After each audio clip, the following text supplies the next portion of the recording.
Muy buenas tardes. Hoy día estamos 24 de junio del 2023. Vamos a dar inicio ya a estas últimas sesiones del curso seminario de tesis dictado por el grupo Magíster, a quien agradezco por la invitación. A lo largo de estas clases hemos estado desarrollando cada uno de los componentes de un proyecto de investigación a nivel de tesis. ¿Qué es una tesis?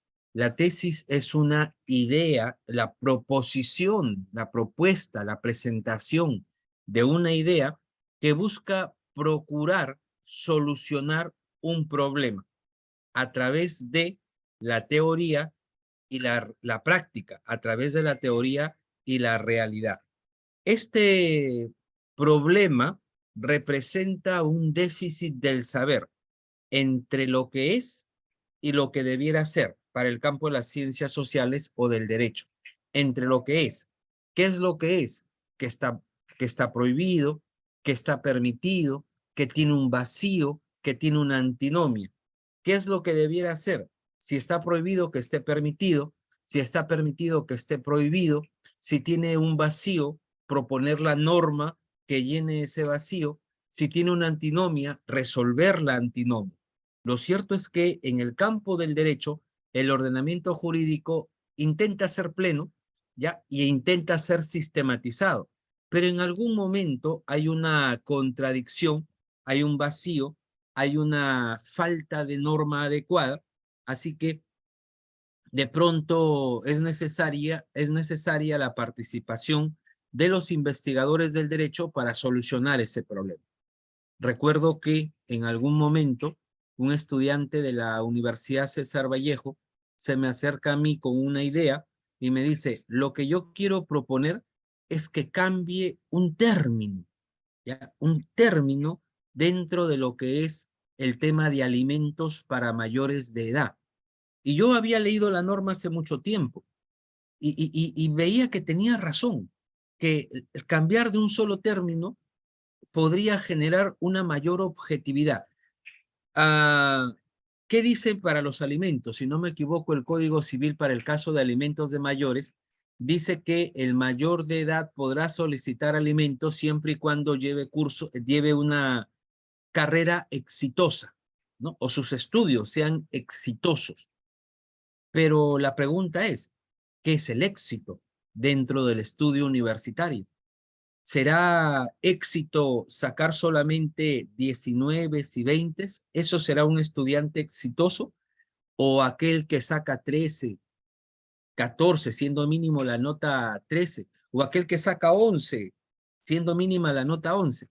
¿Quién es exitoso dentro de la universidad? Esa es una percepción que corresponde al ámbito subjetivo del juez. Y no podemos dejar todo al ámbito subjetivo de un juez. Por lo tanto, él proponía que dijera, ¿no? En la norma se consignara que podrán solicitar alimentos los mayores de edad siempre que mantengan un promedio ponderado equivalente al tercio superior, por ejemplo, ¿no? Entonces, eso ya es más objetivo, porque el juez podrá pedir información a la universidad o al instituto y decirle, instituto o universidad, infórmame, este joven, esta señorita, esta persona que está solicitando alimentos a sus padres, ¿está dentro del tercio superior o no? Y la universidad le contestará. Igual el padre de familia podrá ir al colegio, a la institución, a la universidad o al instituto y solicitar el promedio ponderado, ¿ven? Que nos lleva al tercio superior. Mira, el cambio de una sola palabra, ¿ya? El cambio de una sola palabra es suficiente para presentar la idea de tesis. En el proceso inmediato reformulado se decía, el fiscal deberá incoar, gracias, deberá incoar el proceso inmediato, cuando la palabra correcta era podrá, de deberá a podrá.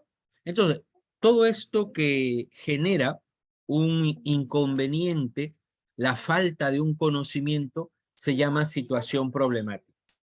Hemos ido viendo algún esquema, vamos a compartir pantalla, y recuerden que en su momento les dije, esto es como el arroz con pollo, ¿no? Esto es como el arroz con pollo. Un arroz con pollo, de alguna manera, se sirve de igual forma, se prepara de igual forma en cualquier parte del país, ¿no? En Tumbes, en Chiclayo, en Lima, en Arequipa, tal vez, ¿no? Un plato de comida, un platillo, puede ser preparado de igual manera, solo que de repente la presentación, ¿ya? La presentación de ese platillo puede ser distinta. ¿A dónde los quiero llevar entonces? ¿A dónde los quiero llevar? Los quiero llevar, los quiero llevar entonces a que existen diversos esquemas de investigación. Vamos a ver en algunos de ellos. El esquema es decir los elementos que debe llevar una investigación para que en la universidad determinada sea considerado como válido. Por ejemplo, hemos buscado por acá en el internet y hay muchos esquemas de investigación. Cada universidad adopta su propio esquema. Por ejemplo, acá, la universidad privada Antenor Orrego, ¿ya? La universidad privada Antenor Orrego,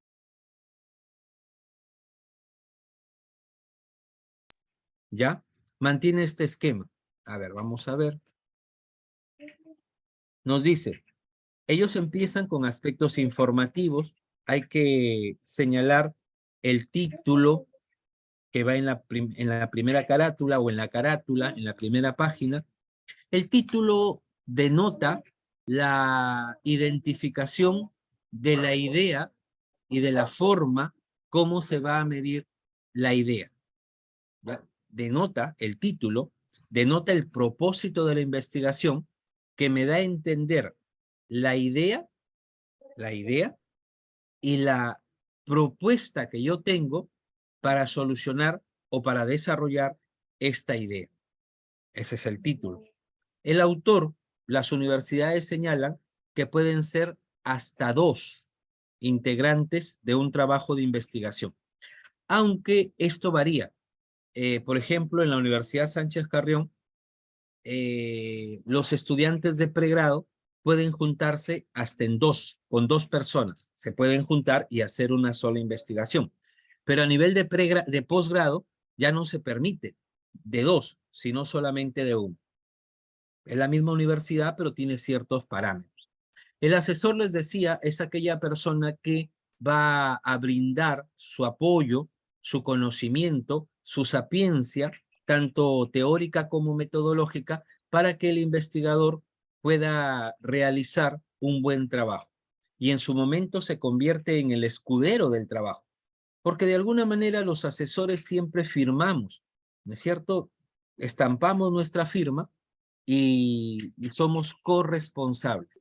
Así como somos corresponsables, somos cobeneficiados del trabajo, porque según realices varios trabajos de investigación, en Concitec hay un programa, hay todo un sistema de RENACIT, por ejemplo, Registro Nacional de Investigadores y de Trabajos de Investigación, en donde nos dan puntaje. Si yo soy tu asesor, tú has logrado aprobar tu tesis, te van a dar tu acta de sustentación aprobatoria y esa acta de sustentación aprobatoria, yo la voy a utilizar porque la voy a colgar en el RENACIT y voy a decir, mira, si yo sí hago investigación a través de mis estudiantes, ¿ya? Entonces, cuanto más investigación, cuanto más asesoramientos tienes, más puntaje te dan. Entonces, no es que el asesor tampoco se la lleve gratis, ¿ah? No es que el asesor diga, oh, ya me estás molestando, quieres que yo pierda mi tiempo. No, los asesores salimos ganando, muchos salimos ganando, todos los asesores, porque tenemos ese reconocimiento. Eso no implica pues que el asesor tenga una obligación de adecuarse al tiempo del tesista o de los tesistas, ¿ya? Eso no. Los tesistas son los que deben adecuarse al horario del asesor. Y con suerte llegar a tener, y con suerte llegar a tener un horario común, ¿no? Ahora es tan fácil las reuniones a través del Meet, a través de las plataformas virtuales, que casi ya no hay ningún problema. El tipo de investigación, ¿no? El tipo de investigación. Esto también es importante en la segunda página, porque ya también dependerá de quién es tu asesor, ¿no? Entonces, yo como jurado encuentro de asesor a, por ejemplo, mi profesor de posgrado, el doctor Manuel Góngora, ¿no? El doctor Manuel Góngora. Bacán, digo, este proyecto es bastante interesante y de hecho que debe cumplir las expectativas, ¿no? Estoy seguro que así será. Entonces, desde el nombre del asesor podría tener ya una línea más o menos concreta de qué es lo que voy a encontrar en el trabajo. Tipo de investigación tiene que ver con si la investigación es de observación, de exploración, descripción, correlación, explicación. Son los 4 niveles más comunes en el campo del derecho. O correlacional, o explicativas, son las más comunes investigaciones en el campo del derecho. El régimen de la investigación, mira, aquí ya cambió el nombre, ¿no? En todas las demás no encontramos esta palabra, pero creo yo que se está refiriendo, vamos a leerlo más abajo, creo yo que se está refiriendo al tema del enfoque, ¿no? Del enfoque de la investigación. ¿Qué enfoque se le va a dar a la investigación? Institución a la que pertenece el proyecto o facultad de derecho de la universidad tal, en este caso, Antenor Orrego. Unidad académica, escuela de posgrado, ejemplo. Lugar donde se realiza la investigación, Trujillo, esta es la UPAO. Duración estimada del trabajo, se refiere a duración estimada que vas a requerir para ejecutar tu trabajo de investigación que lo tienes en proyecto. Y por lo general podría durar unos 6 meses.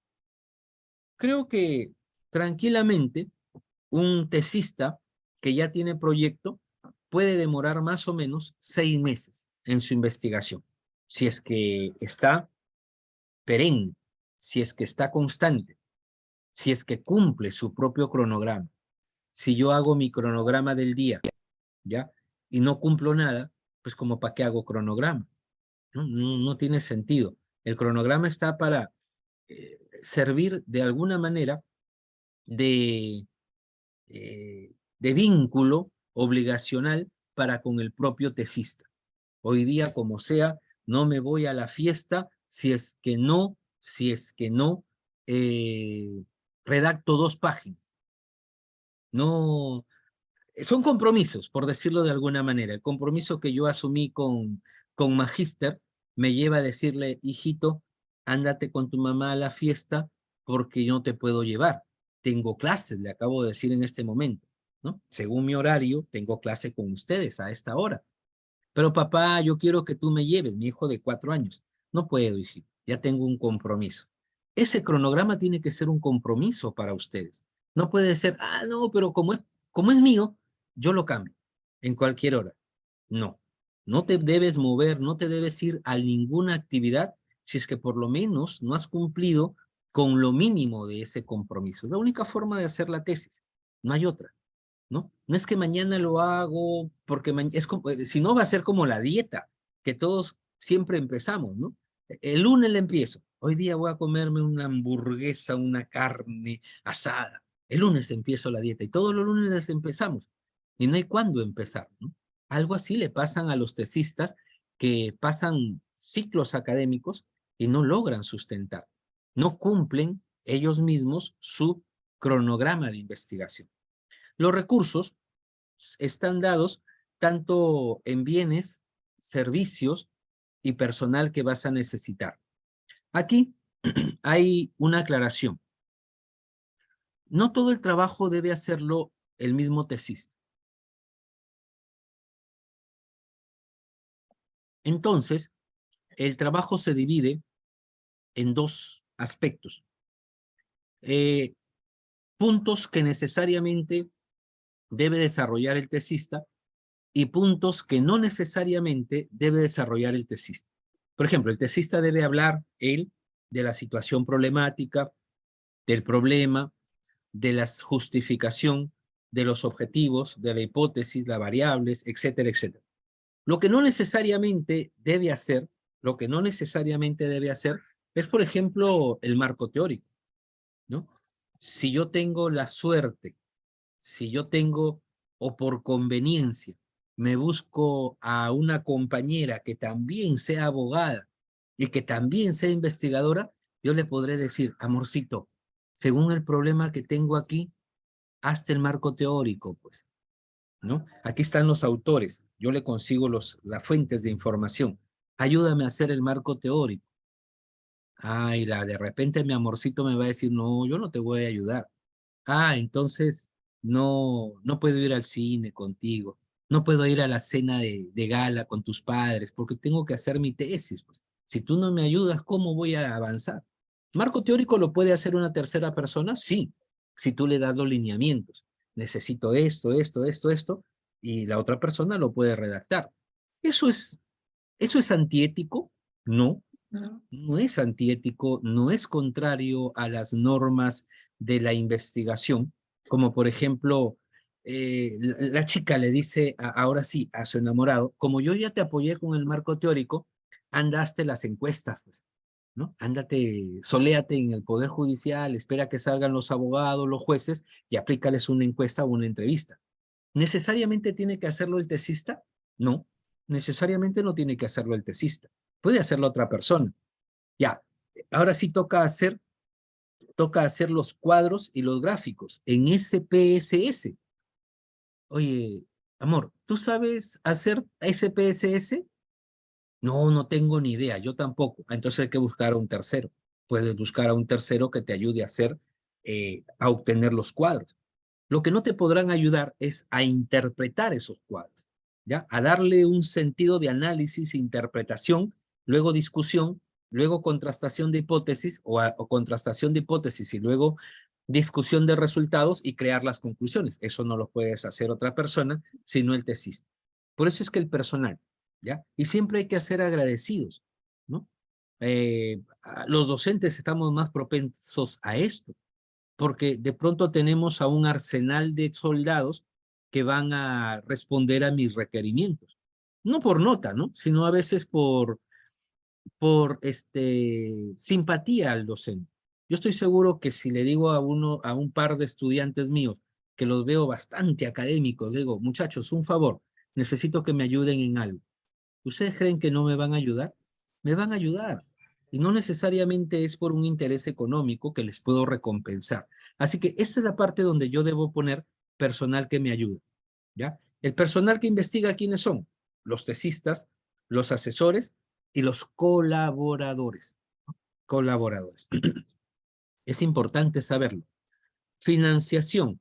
Esto tiene que ver si son recursos propios o si son recursos de la institución, ¿ya? Porque hay ciertas rigurosidades que cumplir.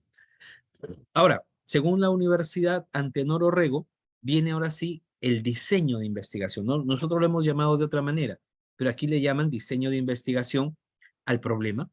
Plantear el problema es señalar la circunstancia en la que se encuentra el tema y que presenta un déficit del saber. Ese es el planteamiento del problema. El enunciado, el enunciado viene a ser ya propiamente la, el, la formulación del problema. Enunciado viene a ser la pregunta en concreto, ¿no? En otras universidades se le llama formulación del problema. Al planteamiento del problema se le llama, es más, en el punto 1 le llaman planteamiento del problema. En el punto A le llaman situación problemática. En el punto B, formulación del problema.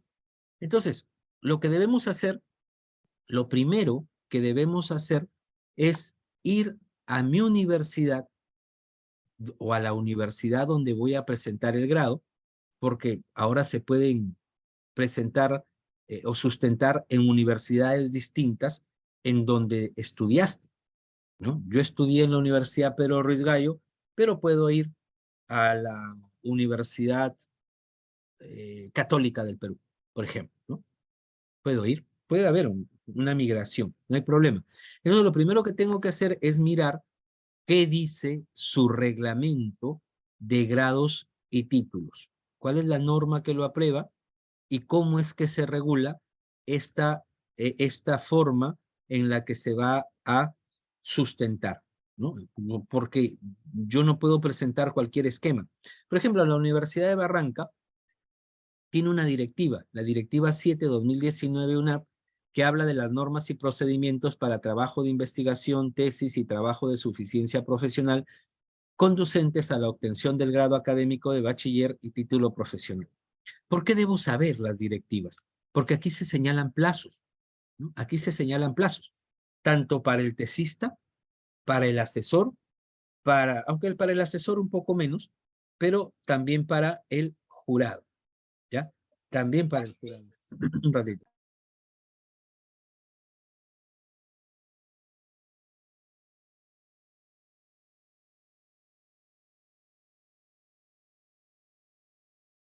¿Ya?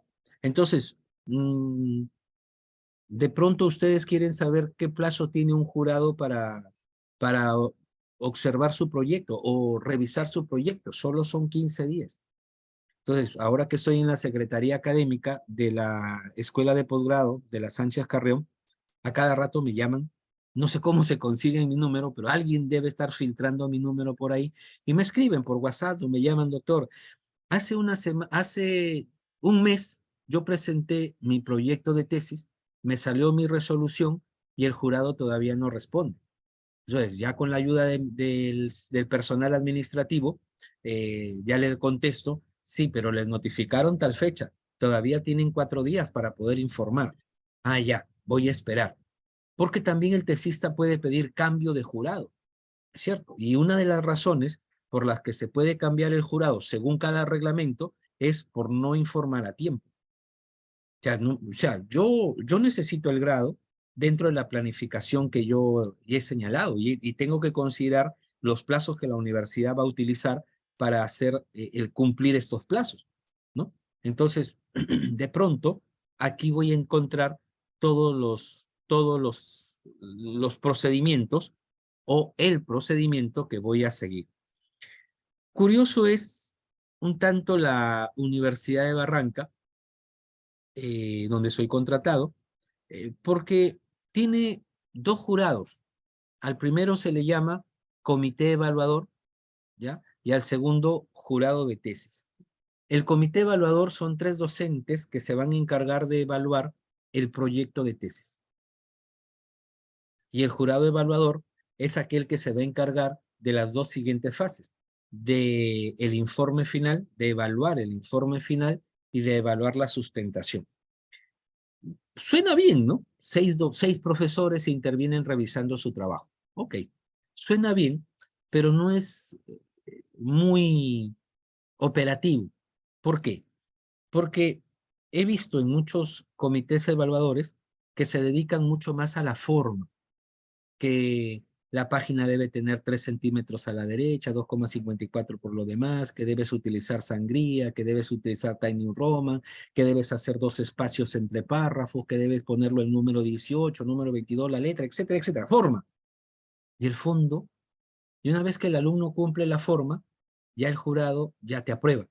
Y el fondo, y ahí viene el otro problema, porque cuando ya ejecutas, le vas a entregar el trabajo listo a otros tres docentes al jurado evaluador de tesis.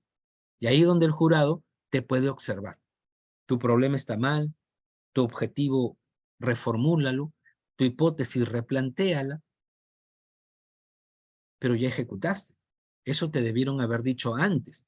Sí, pero como son dos jurados distintos, ninguno asume responsabilidad por eso. Ese es el problema. En la Sánchez Carrión ya no tenemos ese problema, lo teníamos antes. Ahora, el mismo jurado que evalúa el proyecto es el mismo jurado que evalúa el informe final y el mismo jurado que evalúa la sustentación. No cambia. es un solo jurado de 3 personas. No sé si en su universidad de cada uno de ustedes puedan tener este problema, pero en el primer caso, uno se debe poner fuerte a través del asesor. No necesariamente necesito yo pelear mi causa solo, ¿no? Yo no dejo que mis asesorados peleen sus causas solos. Si el jurado evaluador 2 les observa problema, yo he llegado a emitir informes en los que digo, estimados colegas, ustedes pueden tener razón, sin embargo, el proyecto ya ha sido aprobado. Ustedes no pueden de repente, a ciegas, a ciegas, requerir que cambie, porque a veces el jurado dice, el problema está mal formulado, replantee, reformule. Pero ¿cómo quieres que lo reformule? ¿Ya? Ese es el inconveniente, ¿no? Porque reformular el problema te lleva a reformular el título incluso. Y en ciertas universidades los títulos son aprobados con resolución. O sea, no has empezado nada y ya te aprobaron el título. O sea, mi esposa dice, estoy embarazada y ya voy a ir a sacar el DNI de mi hijo. No, tiene que nacer. Primero tiene que seguir todo un procedimiento y nacer. ¿Cómo le vas a poner nombre tan luego te sale la primera ecografía a los 2, 3 meses? No, eso no es posible. Pero hay universidades que te dan estas consideraciones. Todas estas cosas que les estoy contando, tienes que saberla porque de pronto podría generar una desazón en el tesista. Ya tiene mucho el tesista, ya tiene suficiente para lidiar con su tema de investigación, tanto a nivel teórico como metodológico, como para pelear y tener que batallar con la propia institución. A veces, a veces no nos damos cuenta de que el procedimiento está dado. Y aquí les decía, ¿cuál es el problema en este reglamento, en esta directiva? El problema es que el jurado te puede, tanto evaluador como comité, te puede observar las veces que sean necesarias. Las veces que sean necesarias. A unas tesistas que eran las primeras, ¿eh? Las primeras en sustentar en la universidad, porque nosotros en Barranca tenemos comisión organizadora, no tenemos facultad de Derecho, tenemos escuela, así que eran las primeras estudiantes, yo fui el asesor de ellas, y pues a cada rato, ¿no? A cada rato, a cada rato, a cada rato, a cada rato las observaciones. Ya después tuve que hablar con los jurados, ya paren la mano, ¿no? Paren la mano, ya las señoritas están totalmente estresadas. Todas las semanas son, te observo, levanto, te observo, levanto, te observo. No puede ser, le digo. No hay, y eso sí les digo a ustedes, no hay tesis perfecta. No hay tesis perfecta. Y mi recomendación, y un estudiante me reconoció a la salida de Barranca, aunque no era de Barranca, él es de la Faustino, me dice, doctor, su consejo me valió. Yo lo quedé mirando y le decía, pero ¿cuál consejo? No, no, es que usted me dijo, no hay tesis perfecta. Así que yo presenté mi proyecto para que el jurado me hiciera las observaciones y me hizo observaciones. Pero si no hubiera escuchado eso, no hubiera presentado mi proyecto y hasta ahora lo estuviera puliendo, ¿no? No, no hay tesis perfecta. En el camino se va perfeccionando, incluso cuando llegas a presentarlo. Ya te publicaron una tesis. ¿Puedes cambiarla? Sí, de repente sí, pero será un procedimiento que sigas ante la universidad. ¿Por qué no? ¿Por qué no, digo yo? Sí se puede cambiar. En cualquier momento las páginas web van cambiando, se van actualizando, los libros se van actualizando, edición 1, primera edición, segunda edición, quinta, 16ª edición. ¿Por qué no? Una vez me consulta un amigo juez y me dice, cierto, con cierta preocupación, por cierto, ¿no? Con cierta preocupación porque ahora todo el mundo está mirando las tesis de los demás y le está pasando Turnitin. Y en efecto, él había pasado Turnitin a su trabajo y le salía 48%. Y él decía, Miguel, me van a sacar la mugre si se enteran porque, mira, 48%. Aguanta, chocha, aguanta, aguanta. ¿Cuándo presentaste tu trabajo? Yo he sustentado hace 6 años. Ya, pues hermano, le digo, hace 6 años la base de datos de Turnitin no es la base de datos de ahorita. Todos los días la base de datos se alimenta. Todos los días ingresan tesis, libros, revistas, comentarios, todos los días. Es lógico que en algún momento tu trabajo, que ya está sellado, cerrado, pues tenga mayor similitud conforme pase el tiempo. Pero si tú quieres, lo podemos trabajar el Turnitin, bajarlo nuevamente, presentar nuevas ideas y seguir un trámite ante la universidad. Tú lo que tienes que tener es tu constancia de Turnitin cuando lo presentaste en su momento. La Universidad Pedro Ruiz Gallo aceptaba hasta el 30% en ese momento, 30%. ¿Cuánto tenías? Según tu reporte, tú tenías 18%. Que ahorita tengas 48%, no quita que tú lo presentaste cuando tenías 18%. ¿Ven? Entonces, eso ya depende y dependerá de cada reglamento. Recuerden ustedes, lo que no está prohibido está permitido y en ninguna parte de los reglamentos que yo he leído dice que no se podrá cambiar un trabajo ya publicado. ¿Por qué no? De repente, esa es la salida. Además hay que tener en cuenta algo. Yo he escuchado mucho que le sacan la mugre a muchas personas, políticos, jueces, por la forma de su tesis. Pero recuerden que hace 10, 15 años no teníamos en general la mayor noción de cómo debe ser un trabajo de investigación debidamente estructurado. ¿Qué es 15 años atrás? No lo teníamos. Lamentablemente era algo nuevo a lo que nos presentamos. Ahora ya no es nuevo porque hay mucha literatura.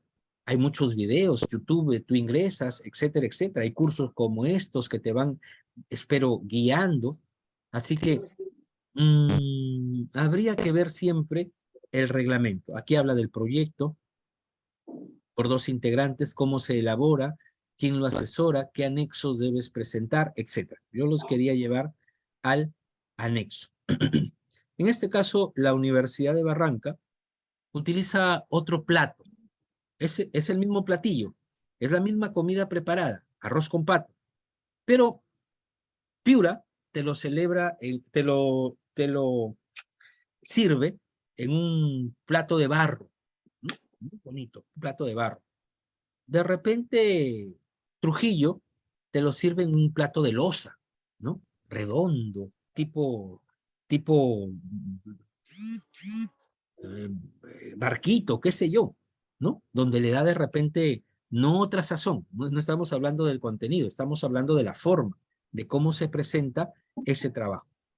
Y la Universidad de Barranca también tiene información general con menos datos que la Universidad de Trujillo, título, autor, asesor, tipo de investigación, te dice si es pura o es aplicada, que lo indiques, programa y línea de investigación. Las líneas de investigación son las autorizaciones que tiene cada universidad para permitirle a los estudiantes investigar. Tú no puedes investigar lo que quieras.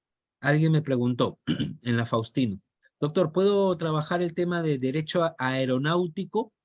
No, fue la respuesta categórica. ¿Por qué? Porque no está en la línea de investigación. No está en la línea de investigación que plantea la universidad.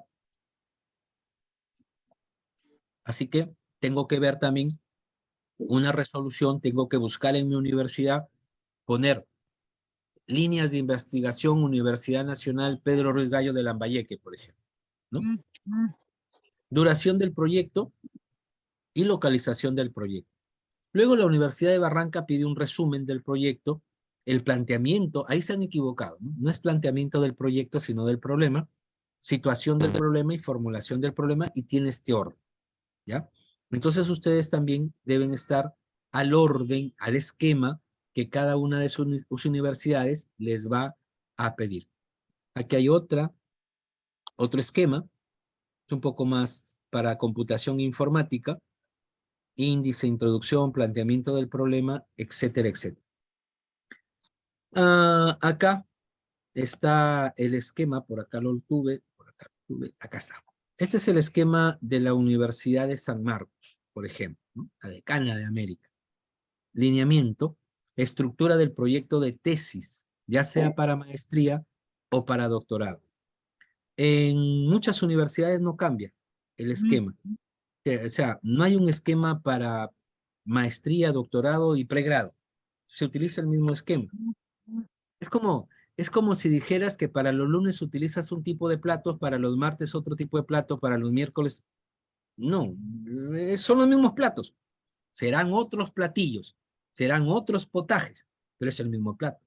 Así que es el mismo esquema, no tienes por qué cambiarlo. El esquema, sino que aquí me da una explicación. El esquema para la elaboración y presentación del proyecto de investigación pretende orientar al participante en el diseño de un proyecto, facilitando las posteriores labores de ejecución y de seguimiento, en caso de ser aprobado. Cuando yo presento mi trabajo tengo tres opciones. Que lo aprueben sin más ni más, ¿no? Que el jurado vea que el esquema es el adecuado, que, por ejemplo, yo tengo a cargo ahorita 43 estudiantes, ¿ya? Y casi siempre ha sido así en la Sánchez Carrión, 43 estudiantes, 40 estudiantes. Eh, de pronto me designan a mí como jurado de un proyecto que por la forma yo veo, esta es mi creación, ¿no? Porque cada uno de nosotros tenemos nuestros propios estilos de enseñarle al estudiante cómo debe hacerlo. Entonces, el estudiante en efecto me dice, doctor, en efecto, usted me enseñó en el 10º ciclo y ya presenté mi proyecto y ahora usted es mi jurado. ¿No es cierto? Entonces, ¿tendría que yo cuestionar la forma? Creo que no, ¿no? Creo que no, porque ya estoy viendo que para mí la forma es la adecuada. Entonces, el jurado puede aprobar. El primer término puede aprobar. El segundo puede observar. Es decir, no lo rechaza, pero tampoco lo acepta, porque hay que hacer varios cambios.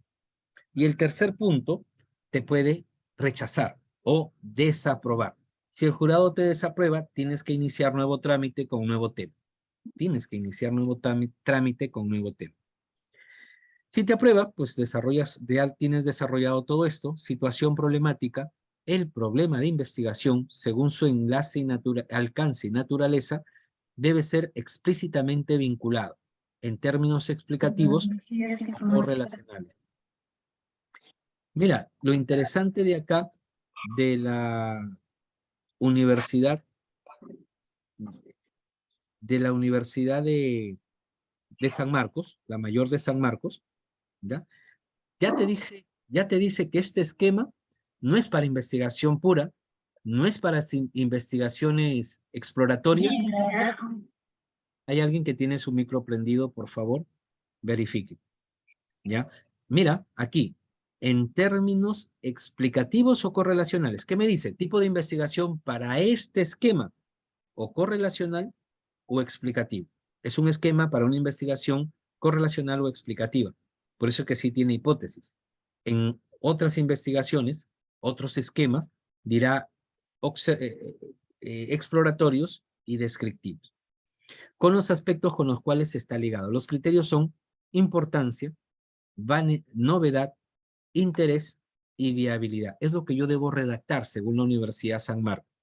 Otras universidades dicen, no, tienes que poner el diagnóstico, el pronóstico, etcétera, etcétera. Fórmula del problema. Responde a la pregunta, ¿en qué consiste el problema designado?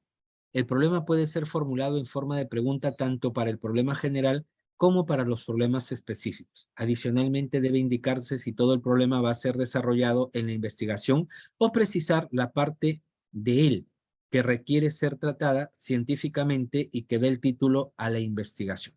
¿Ven? El problema genera, se relaciona con el título de investigación.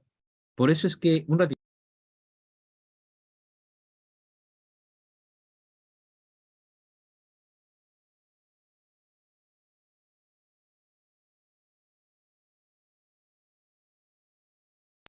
¿Ya?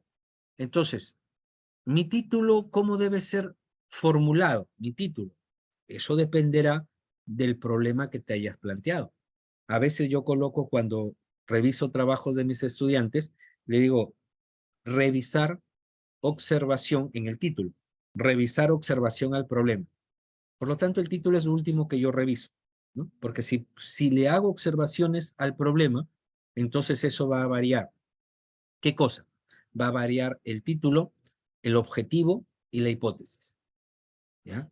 Por eso es que algunas universidades piden a sus estudiantes primero el protocolo de investigación, ¿no? Y algunos lo dicen que eso se llama a la matriz de consistencia. En una sola hoja, horizontal por lo general, pon tu título, pon tu problema, tu objetivo general específicos, tu hipótesis con tus variables y algunos otros datos más. Entonces, con esa sola hoja te presentas ante el asesor y el asesor verifica que por lo menos tu diseño estructural está bien hecho. Ya después viene en construcción, después vienen los planos eléctricos, los planos de sanitario, los planos de no sé qué, de emergencia y todo lo demás, ya eso es otra cosa, ¿no? Paredes, muros, pintado, qué color le vas a poner, eso ya es otra cosa. Pero si tú tienes una casa, tienes que tener los tres elementos importantes, las bases, las columnas y las vigas. Esos son los tres elementos más importantes. Problema, objetivo, hipótesis. Problema, objetivo, hipótesis. Aquí ya este queda muy claro. Adicionalmente debe indicar si todo el problema va a ser desarrollado en la investigación o precisar la parte de él que requiere ser tratada científicamente. No necesito desarrollar todo. Humberto Eco decía, plantear un tema genérico es un acto de soberbia. Plantear un tema genérico es un acto de soberbia. Por eso es que yo les decía, o modifico la palabra exitosos o modifico la palabra debe o deberá, ¿no? En la propuesta que yo estoy dando. Lo mismo dicen para el matrimonio, ¿eh? El matrimonio, dice la Constitución, es la unión estable de un varón y una mujer para hacer vida en común. ¿Qué proponen los de la unión civil? Los de la unión civil proponen que se cambie esas palabras. Es la unión estable entre un varón y una mujer. No, ahí quieren que se ponga, es la unión estable entre personas. Se solucionó el problema de la unión igualitaria. Simplemente un pequeño cambio de palabras en la Constitución. Claro que cada palabra tiene una connotación. Tú le dices a tu flaca o a tu flaco, te quiero, se te viene el mundo. Ah, ya, ahora solo me quieres. Muy bien, ayer me decías que me amabas. Y todo un bolondrón, ¿no? Todo un bolondrón. ¿Vieron Ghost, la sombra del amor? La chica le reclamaba porque él nunca le decía te amo. Y él dice, yo siempre te lo digo. Y la chica, no, tú me dices Iden. Pero es lo que para mí significa el amor, Iden. Yo también. Si tú me dices yo te amo, yo te digo Iden. No, pero no es la palabra que quiero escuchar. Mira, una simple palabra a veces puede generar determinadas connotaciones y hasta conflictos. Así que aquí hay que precisar, ¿ya?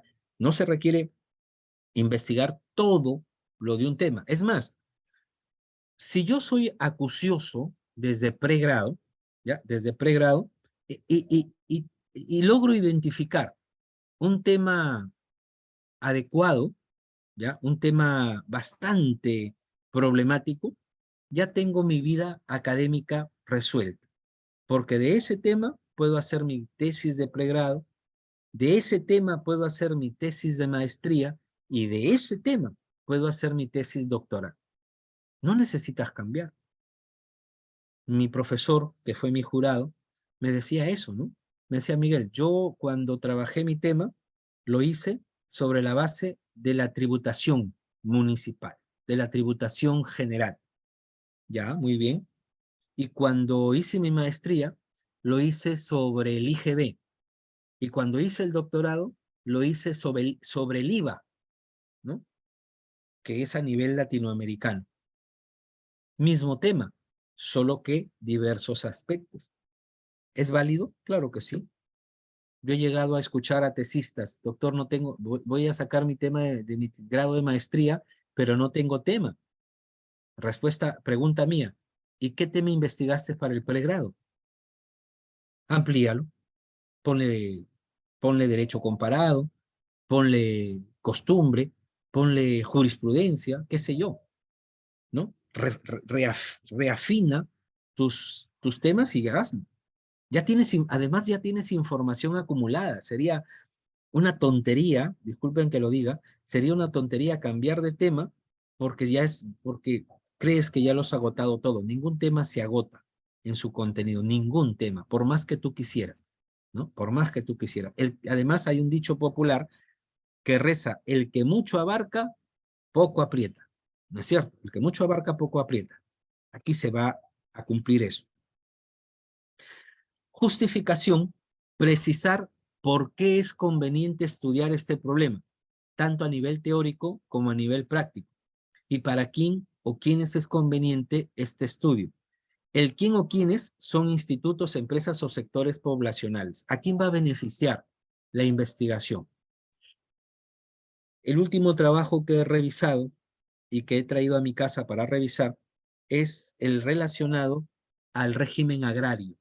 Y ahí dice que la población de estudio son los trabajadores campesinos del régimen agrario. Me parece interesante el trabajo, yo lo conozco porque estuve trabajando por la Dirección Regional de Trabajo algún tiempo, aunque no es mi fuerte, ¿no? No es mi fuerte, pero sí conozco que a ellos se les paga con su gratificación y CTS de manera adelantada, o sea, en su diario. ¿Cuánto le toca ganar a un peón diario, a un jornalero diario? Tanto. Y ahí se le calcula su CTS y se le calcula sus gratificaciones y se los paga en ese diario. Día a día se le va pagando.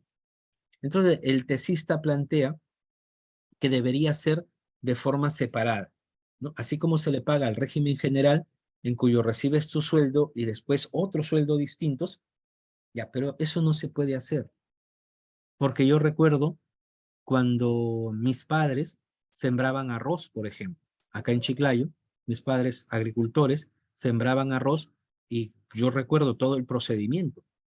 Hay el procedimiento de preparación y batido de la tierra, ¿no? A través de palas, a través de, no recuerdo cómo se llaman estos aparatos, pero son de palo, ¿no? Son de palo, batidores, supongo, y lo dejaban planito todo, ¿no? Ya, listo. También recuerdo al que tiraba el arroz, ¿no? Para que crezca en una poza determinada. También recuerdo a los que sacan la semilla, las hacen en garbas, y también recuerdo al que carga las garbas, y también recuerdo al que trasplanta, etcétera, etcétera. O sea, es todo un proceso que no siempre es la misma persona. Y en los últimos años se agrupaba, ¿no? Por contratas. Las personas que se dedican a sacar, las personas que se dedican a cargar, las personas que se dedican a trasplantar.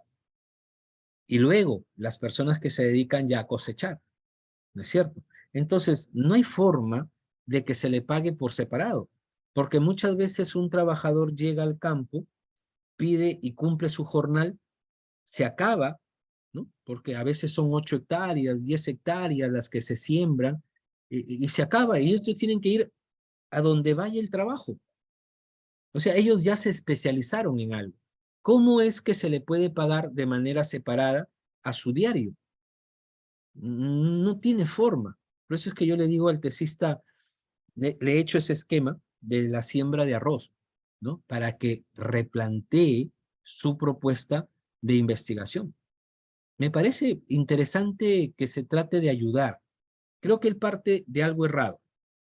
Él dice, cuando se crearon estos beneficios para el régimen agrario, fue porque el régimen agrario estaba de pronto alicaído, pero ahora ya el régimen agrario es casi exportador, ya tiene una mejor condición, tiene que mejorar a los trabajadores, pero esa no es la justificación. O sea, está mal planteada.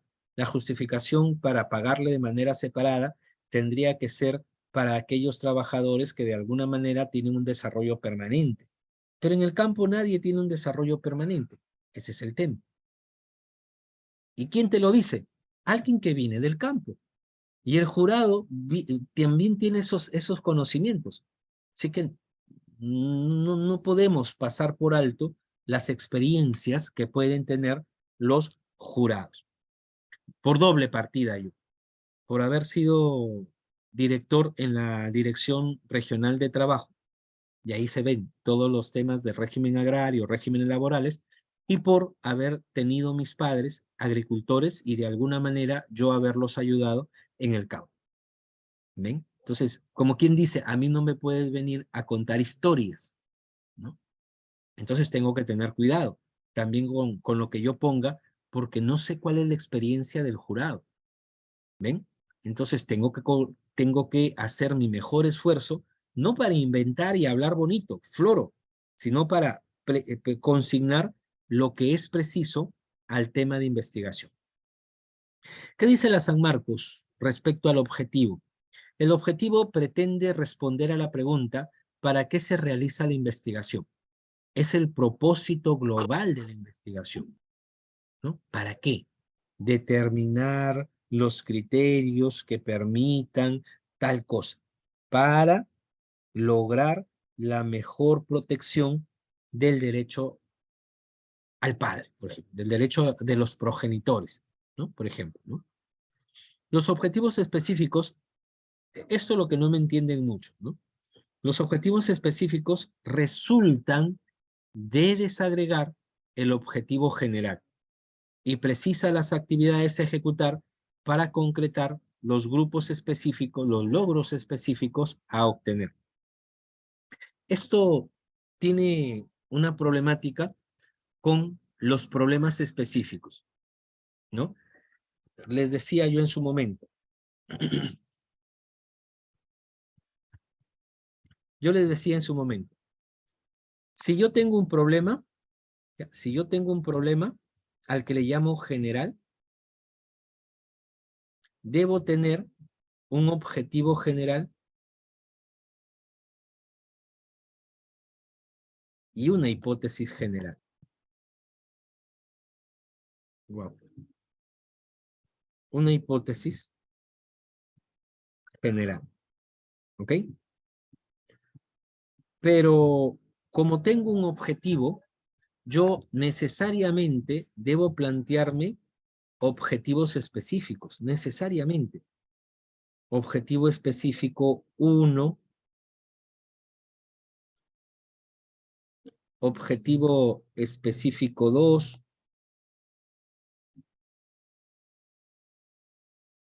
objetivo específico a la N. Objetivo específico a la N. ¿Cuántos son los objetivos que yo me debo plantear?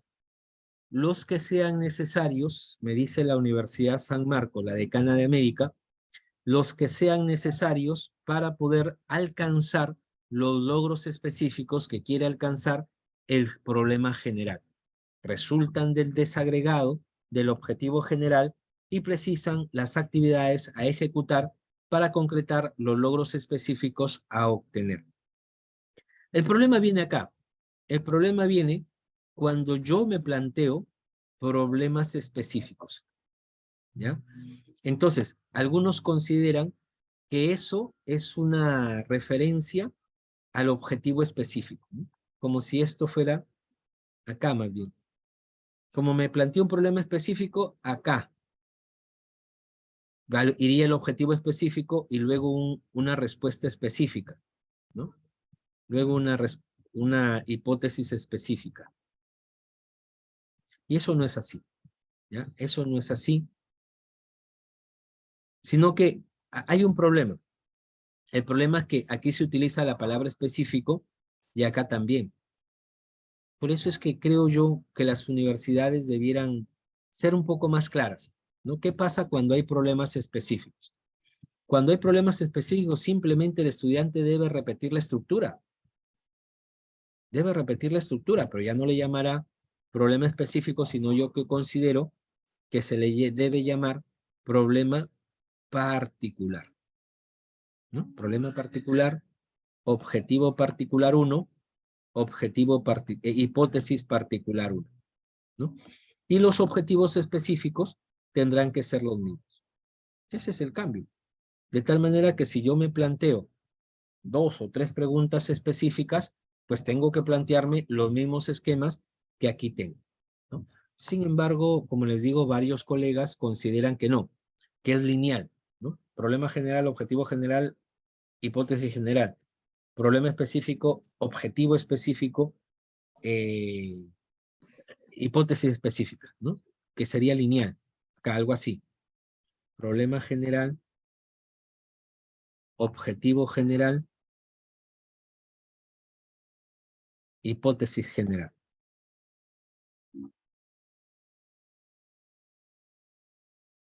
Y si tengo un problema específico, te voy a poner 1, entonces me tengo que plantear un objetivo específico 1 y una hipótesis específica 1. Si yo hago eso, ya no cumplo el requisito que pide la Universidad de San Marcos, por ejemplo. Resultan de desagregar el objetivo general. ¿Ven? Si yo hago esto, ya no cumplo lo que dice la universidad, ¿no? Por eso es que siempre, a toda vista, esto no es así. Esto es así. Además, ¿para qué te complicas la vida?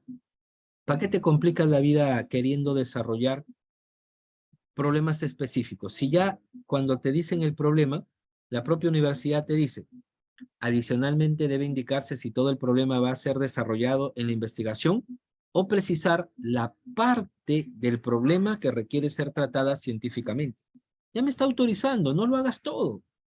Haz solo una partecita. Entonces, ¿para qué me complico con problemas específicos? Ah, eso sí, colóquenlo, ¿eh? Colóquenlo. Problema específico. Dado el diseño, hijo, estoy en clase, dado el diseño, un ratito, está haciendo, ya anda jugando la tarea. Dado el diseño de investigación, en el presente trabajo, nos hemos planteado solamente realizar el estudio del problema general. Nada más, ¿no? Nada más. Será el jurado el que si quiere objetivos específicos, perdón, problemas específicos, tendrá que formularlo y sugerirlo, porque yo como jurado no le puedo obligar al tesista, no le puedo obligar a tener problemas específicos, mucho más aún si él ya puso que no quiere trabajar con problemas específicos. ¿Ven? Entonces, por ahí hay que mirar este caso. Luego hemos desarrollado el marco teórico. Antecedentes del problema son trabajos de investigación a nivel de tesis o de artículos que han abordado la misma situación problemática. Se deben señalar los datos bibliográficos del trabajo, el objetivo o problema general, los instrumentos de recolección de datos utilizados y la conclusión en general. ¿Ya? Y la conclusión en general. Eso es más o menos, eso es más o menos cómo es que se debe, cómo es que se debe citar un antecedente o se debe redactar un antecedente. Permítame, esto se movió.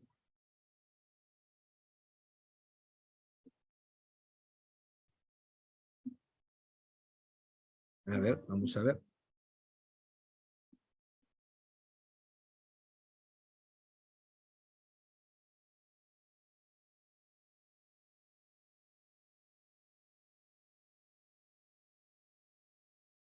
Oh, allá, acá.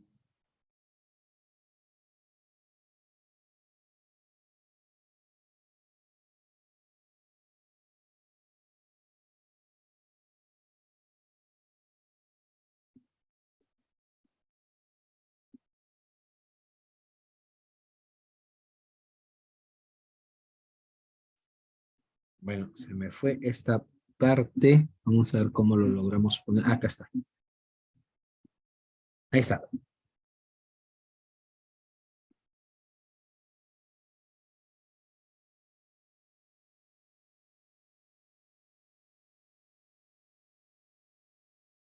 Quería colocar, no sé si está abierto mi WhatsApp.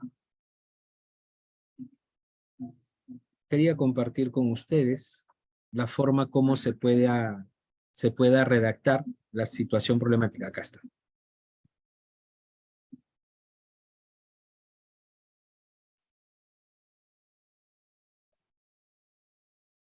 Listo. A ver, a ver, a ver, a ver, a ver, por acá. Ahí está.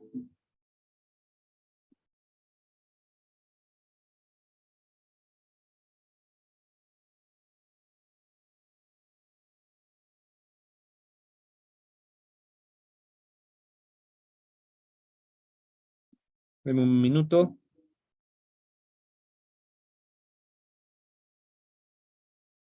para mostrarles cómo deben redactar finalmente un antecedente. ¿Qué elementos debe tener? Ya la Universidad de San Marcos me dice qué elementos, pero acá déjenme mostrarles.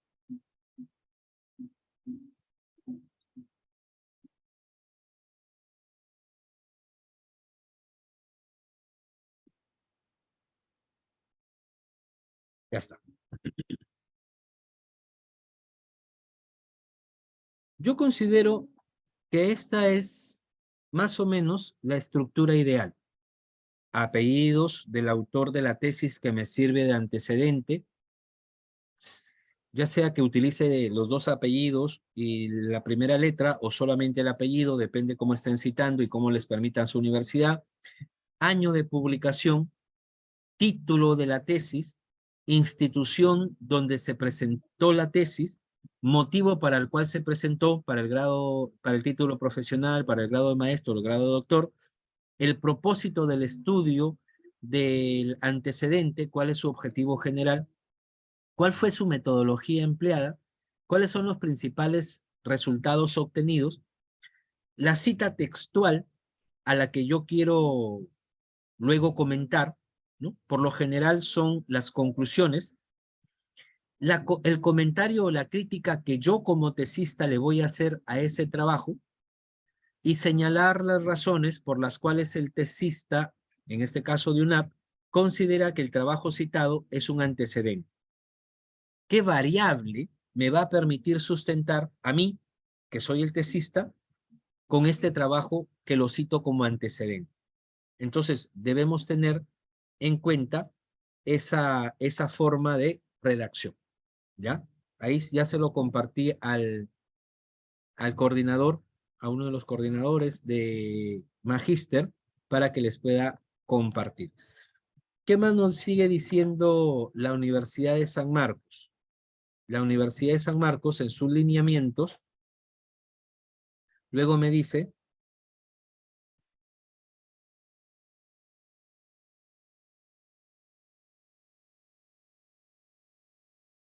marco teórico, antecedentes, ¿no? Antecedentes. Son trabajos de investigación que han abordado la misma situación problemática.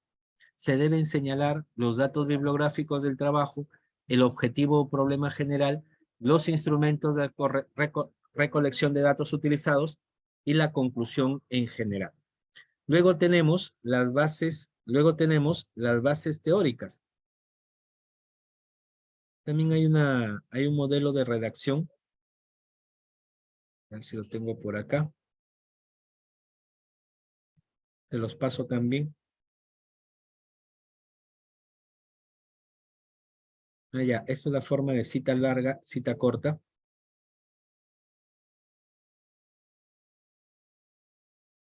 Sí, se los paso también.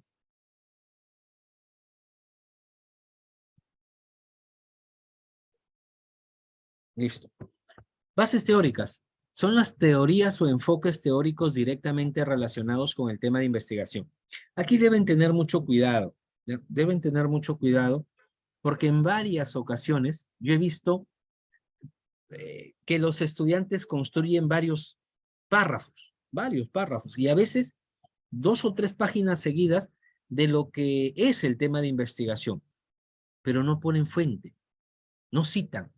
Entonces, yo debo entender que si no hay cita, todo lo que tú estás poniendo allí es es tu trabajo, es tu esfuerzo, es tu eh, producto de la investigación, tuyo, ¿no es cierto? Pero cuando leo, ya empiezo a leer que en la época romana se hacía de esta manera el derecho. O sea, ¿qué tanta experiencia tendrás tú en investigación sobre el derecho romano? Lo que está ocurriendo es que estás viendo libros, estás tratando de hacer comentarios, pero no estás señalando la fuente. Yo aconsejo lo siguiente. Ya, vamos a borrar esto. Yo digo que si esta es mi página, ¿ya? Mi párrafo debiera ser, respetando los márgenes, por acá. Así. Ese es un párrafo, ¿ya? El párrafo debiera, vamos a ver cómo lo consignamos acá. Sí, vamos a dejarlo ahí. Ese es mi párrafo, ¿no? Cuando yo redacto, debo tener en cuenta que mi párrafo va a empezar así, más o menos tendrá esa estructura.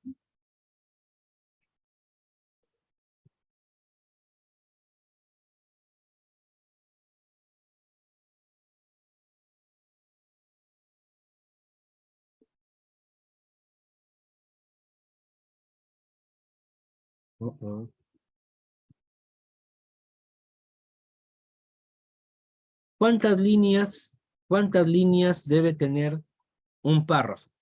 Ese es un párrafo. ¿Cuántas líneas debe tener? De pronto, APA me dice que lo ideal sería no tener citas ni muy cortas, perdón, párrafos, ni muy cortos ni muy extensos. Ya, no debo tener párrafos ni muy cortos ni muy extensos. ¿Eso qué significa? Significa en algunos casos de no menos de 15, no menos de 8, ni más de 15, ¿ya? Esa es la literatura que he encontrado en algún momento. Mis párrafos no deben ser menores a 15 líneas, perdón, menores a 8 líneas, ni mayores a 15, ni mayores a 15. Más o menos esa es mi párrafo, ¿no? Cada párrafo debiera tener una idea principal. Les he dicho en su momento, cada párrafo debiera desarrollar una idea principal y diversas ideas secundarias. ¿Ok? Diversas ideas secundarias. En la idea principal, es donde debiera hacerse tu audio, por favor. Sister, controle eso. ¿Ya? Por lo general, yo debiera desarrollar la idea principal que quiero hablar sobre el tema, ¿ya? Y hacer la cita. Por ejemplo, para Fidel Rojas Vargas, ¿no? Para Rojas, V, punto 2018, el peculado de uso viene a ser, y pongo la cita. Si es una cita corta dentro del mismo párrafo, y le pongo número de página, ¿no? Esto nos quiere decir que, y ahí viene ya mi comentario, eso nos quiere decir que, ¿no? A diferencia, otra idea secundaria, a diferencia de otros autores, consideramos a este autor en su redacción mucho más adecuada, toda vez que nos permite tener una visión más clara de ser acerca de lo que viene a ser el delito en comentario. Pero si de pronto construyes toda una página y no citas, ¿podrías considerar que eso es una base teórica? No, no se puede considerar que eso sea una base teórica, ¿no es cierto? ¿Y qué me dice la universidad? Teorías o enfoques teóricos directamente relacionados con el tema que se investiga. Esta es la parte metodológica ya. Técnicas de recolección de datos. Se explica aquí el procedimiento, lugar y condiciones de la recolección de datos. Se incluye aquí si la investigación será a base de lecturas, entrevistas, encuestas, análisis de documentos o observación directa de los hechos. Los pasos que se darán y posible las instrucciones para quien hará recoger los datos. Eso es lo que yo les decía. No necesariamente debes hacerlo todo tú, ¿no? No necesariamente, sino que puedes ver algunos aspectos de personas que te pueden colaborar. Análisis e interpretación de la información. Esta operación describe el proceso de clasificación, registro y codificación de los datos. Las técnicas analíticas, lógica o estadística que se utilizarán para comprobar la hipótesis y obtener las conclusiones, ¿no? Ahí tenemos esa estructura que tiene la universidad. ¿Ya? Anexos, referencias. Ya esto, cronograma y presupuesto, son importantes señalarlos. Referencias en orden alfabético del autor principal. Incluye libros, revistas científicas, ediciones de instituciones, tesis, bases de datos a través del Internet. Consulta acá. ¿Todas las referencias se citan? No, pero todas las citas se referencian. Es decir, todo lo que yo he puesto en el cuerpo contenido de mi trabajo, tengo que ponerlo en lo que antes se llamaba la bibliografía. Sí, la bibliografía. Pero hay bibliografía que no necesariamente ha sido citada, ¿no? Ya sea porque es muy antigua y la universidad no me permite citarla, o ya sea porque en todo caso su lectura ha sido superada. O es una lectura base para mí. Por ejemplo, yo siempre leo los libros de introducción a las ciencias jurídicas, ¿no? Aníbal Torres, Marcial Rubio Correa, de pronto otros autores nacionales e internacionales que a mí me sirven de base, ¿ya? O sea, yo puedo colocarlo en referencias consultadas, ¿no? Por ejemplo, no hay investigador que no se siente a hacer su redacción sin tener el diccionario al costado. Es como el católico, ¿no? No puede dormir sin tener su Biblia en su mesita de noche. Igual, el investigador debe tener por lo menos su diccionario de la Academia Española al costado de su investigación, por lo menos, ¿ya? Los anexos permiten complementar la información desarrollada en la investigación. Los anexos contienen tablas, mapas, esquemas, organizaciones, entre otros. Es aquello que me sirve para evidenciar el trabajo, ¿no? Para evidenciar el trabajo. ¿Cómo hacer para que un jurado se convenza que sí he hecho la encuesta? Pues me tomo fotos con los encuestados, no hay de otra, ¿no? O le pido a mis encuestados que le pongan su sello y lo pongo como anexo, la respuesta, ¿no es cierto? Entonces se llaman encuestas nominadas. Si son innominadas, pues mándale por correo electrónico y que te responda por correo electrónico y le tomas una captura de pantalla a la comunicación. Esos son los anexos. Yo le pedí al Poder Judicial que me informe de cuántos expedientes de peculado se han desarrollado durante el año tal al año tal. Y ya me respondieron. Eso también es un anexo. Porque yo estoy utilizando los datos que allí me dan, ¿no? Pero queda la duda si realmente los obtuve o no. Y para eso son los anexos. Entonces, dependerá de cada universidad, vuelvo a decirles, dependerá de cada universidad la manera, la forma, cómo... Aquí me han pedido algo, ya, voy a hacerlo. La manera de cómo voy a plantear mi trabajo de investigación. Me piden un ejemplo, acá, me piden un ejemplo, voy a poner el Word, vamos a ver, de objetivo general. Creo que mejor hacemos un ejemplo de una matriz de consistencia, ¿ya? Ahí donde voy a plantear el objetivo general. Voy a preparar mi página, disposición, orientación, horizontal. Voy a agregar, voy a insertar una tabla, por lo menos estas cantidades. Todavía no sé qué voy a plantear, ¿ya? Acá voy a poner título, problema, objetivos, hipótesis, variables, unidades de análisis,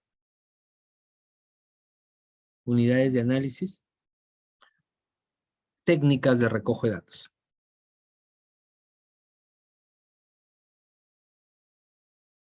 Ok, vamos a ver.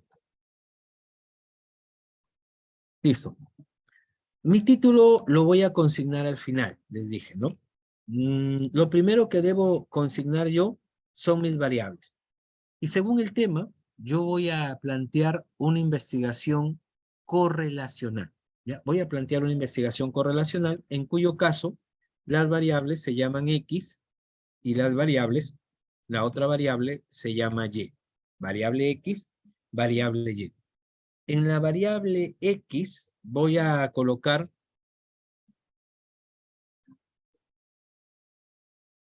conceptualización constitucional del arresto ciudadano.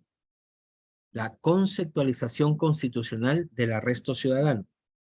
En la variable Y, mayor participación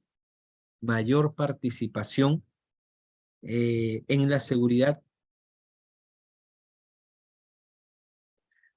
legitimación de la participación, legitimización de la participación del ciudadano en la lucha contra la delincuencia callejera. ¿Ya? Ese es el tema. Esas son mis variables. Entonces, como esas son mis variables, yo ya tranquilamente puedo trabajar mi título de investigación. Vamos a poner esto en combinar celdas. Ya, voy a copiar las variables para que vean cómo se construye el título. Ojo, en el entendido que estas sean las variables concretas, correctas. ¿De qué trata el tema? El tema trata de que el artículo 2 de la Constitución señala que, literal 24, literal F, numeral 24 del artículo 2, solo por mandato escrito y motivado del juez y por flagrancia delictiva por la policía, procede la detención de una persona. Nada más, dice la Constitución. Pero si voy al Código Procesal Penal, me dice que un ciudadano puede arrestar, que no es más que detener. Puede detener a una persona con una condición de ponerla ante el policía de manera más inmediata. Eso ya rompe la Constitución, porque ningún ciudadano está autorizado por la Constitución a detener a otro ciudadano. Y además, el policía que recibe al ciudadano, ladrón o quien ha sido detenido, ya no está en flagrancia, porque la flagrancia es la percepción que tiene la autoridad policial. La autoridad policial para capturar a una persona que está cometiendo el delito, que acaba de cometerlo, que está con los objetos, o que ha sido perseguido tras cometer el hecho. Entonces, eso es lo que yo quiero dar. Lo que yo quiero darle es el contexto de la detención. Por eso digo, conceptualización constitucional del arresto ciudadano y legitimación de la participación del ciudadano en la lucha contra la delincuencia. Entonces, como lo trabajo a manera correlacional, yo voy a utilizar el verbo identificación relacional entre la conceptualización constitucional del arresto de la figura jurídica, del arresto ciudadano, no le puedo agregar figura jurídica por muchas palabras, frente a la legitimación de la participación del ciudadano en la lucha callejera. Chiclayo, 2023.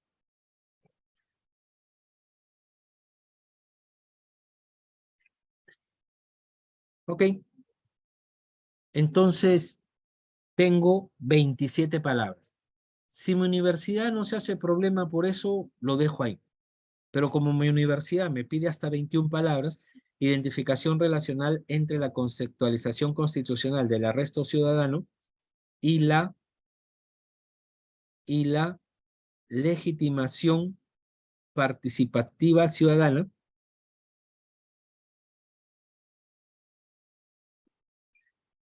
en la lucha contra la delincuencia callejera. Y ahora tengo 23 palabras. Ciudadana contra, en la legitimación participación ciudadana contra la delincuencia callejera. Listo, 20 palabras, listo para presentar a la Universidad de Barranca y listo para presentar a la Universidad José Faustino Sánchez Carrión, a la Pedro Ruiz Gallo, pero no para la San Pedro, por ejemplo, ¿no? Aunque no está licenciada, todavía está sacando títulos. ¿Por qué? Porque San Pedro te dice, me parece, 15 palabras. Tendría que seguir reduciendo. Pero bueno, si este es mi problema, si este, perdón, es mi título, mi problema debiera ser, vamos a trabajarlo así, combinar celdas.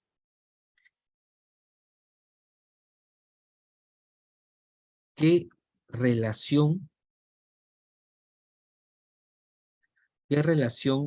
existirá entre la conceptualización constitucional del arresto ciudadano frente a la legitimación participativa, legitimación de la participación, ahí sí me puedo extender en letras, de la participación del ciudadano en la lucha contra la delincuencia callejera, ¿no? ¿Qué relación existirá entre la conceptualización constitucional del arresto ciudadano frente a la legitimación de la participación del ciudadano en la lucha contra la delincuencia callejera?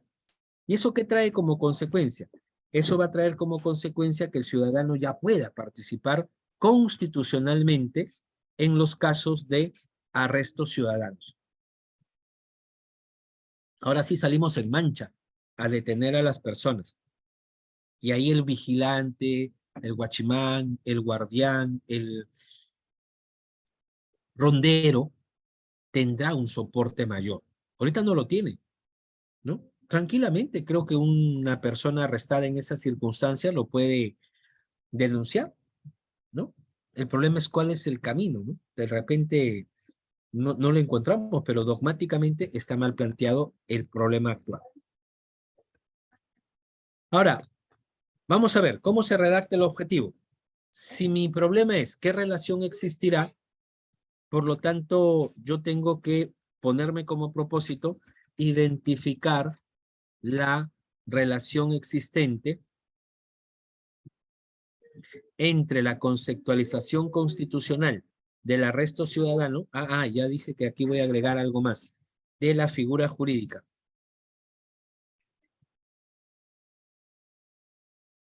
Del arresto, entre la conceptualización constitucional de la figura jurídica del arresto ciudadano frente a la legitimación de la participación del ciudadano en la lucha contra la delincuencia. Acá tengo que cerrar, si lo abrí la pregunta, tengo que cerrar. ¿Ya?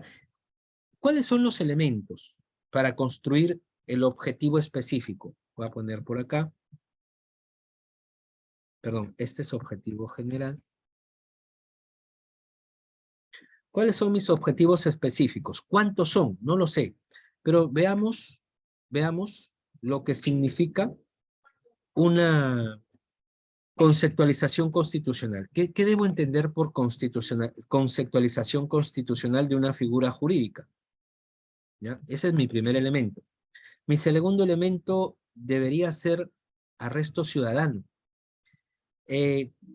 ¿Cuándo es legítimo o no legítima la participación de la ciudadanía? ¿Cuándo se legitima la participación de la ciudadanía? ¿Qué es la lucha contra la delincuencia callejera? ¿Ya? ¿Qué es la lucha contra la delincuencia callejera? Mínimamente tendría yo estos elementos. Entonces, por los elementos que tengo, yo diría que tengo 4 objetivos específicos. Objetivo específico 1, establecer la importancia de incluir en la constitución política a todas las instituciones legales que son utilizadas por la sociedad y el Estado. Establecer la importancia de incluir conceptualmente en la Constitución política a todas las instituciones que utilizamos en la sociedad. Deben haber muchas más que no nos hemos dado cuenta, ¿no? De la sociedad y el Estado. Objetivo específico 2. Arresto ciudadano. Precisar los alcances obtenidos en teoría y práctica acerca del arresto ciudadano. ¿Cuántos arrestos ciudadanos se habrán realizado? ¿Cuántas participaciones se habrán dado en mérito a esto que la Constitución no prevé, pero que el Código Procesal Penal sí permite, ¿no? Vamos a ver. Objetivo específico 2. Ojo, pongo a nivel teórico. ¿Qué dice la teoría sobre el arresto ciudadano? Y a nivel práctico, ¿cuántos arrestos ciudadanos se habrán producido? A nivel de ronderos, a nivel de juntas vecinales, a nivel de vigilantes, a nivel de, qué sé yo, vecinos de la calle, ¿no? Eso quiero documentarlo. Objetivo específico 3. Participación ciudadana. Estudiar las diversas políticas públicas sobre participación ciudadana. De esas hay un montón. Ninguna funciona, pero de esas hay un montón. Objetivos específicos. Objetivo específico 4. Precisar, conocer, identificar, determinar, estudiar. Tengo que utilizar un verbo. Ya utilicé establecer, ya utilicé precisar, ya utilicé estudiar o analizar, ¿no? Analizar sería acá. Y acá sería conocer la estadística acerca de la delincuencia callejera. ¿Delincuencia callejera?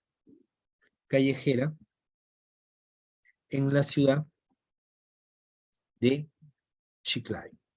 ¿Cuántos delitos se cometen en Chiclayo a nivel de calle? Y de repente un objetivo específico 5 que engloba a todos los demás. Precisar, conocer, bueno, voy a repetir el verbo. Precisar la opinión de los operadores del derecho acerca de la propuesta de tesis. ¿Ven? Ahí tengo. Voy a ponerlo un poco más pequeño, tal vez, para tenerlo más claro por acá.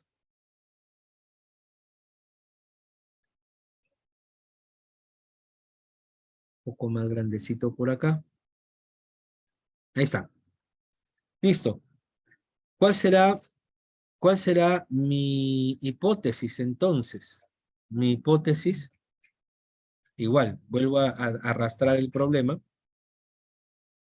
Ah, diré, entre la conceptualización constitucional de la figura jurídica del arresto ciudadano frente a la legitimación de la participación del ciudadano en la lucha contra la delincuencia, existe una relación directa significativa. Chiclayo, 2023. Combinar celdas. Ya tengo mis variables, ahí están. Unidades de análisis. Pues eso mucho dependerá de los objetivos. Establecer la importancia de incluir conceptualmente la Constitución. Eso me va a llevar a...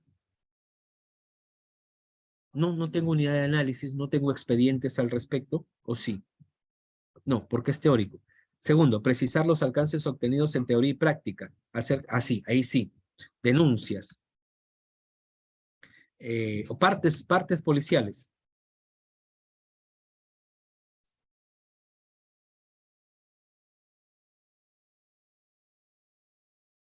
Partes policiales donde conste el arresto ciudadano.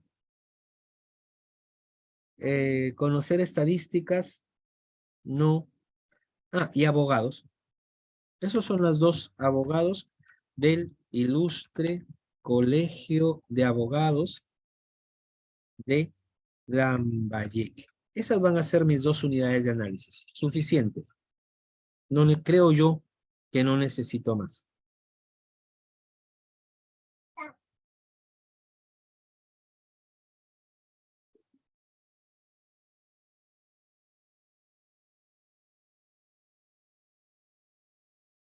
Allá. Técnica de recojo de datos. Pues para las partes policiales, análisis documental. Y para los abogados, encuestas. Listo. Con esto ya lo puedo llevar a mi asesor. Esto ya lo puedo llevar a mi asesor para que brinde su respectiva conformidad, ¿no? Ahí está.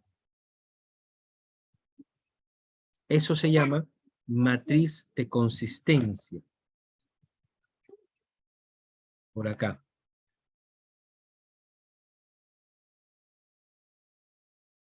¿Por qué es una matriz de consistencia? Porque hay una logicidad entre el título, entre el problema, los objetivos, la hipótesis, las variables, las unidades de análisis y las técnicas de recojo de datos. Y si tengo alguna otra necesidad de colocar acá, también podría agregar otra columna, ¿no? Pero así se hace. ¿Ya?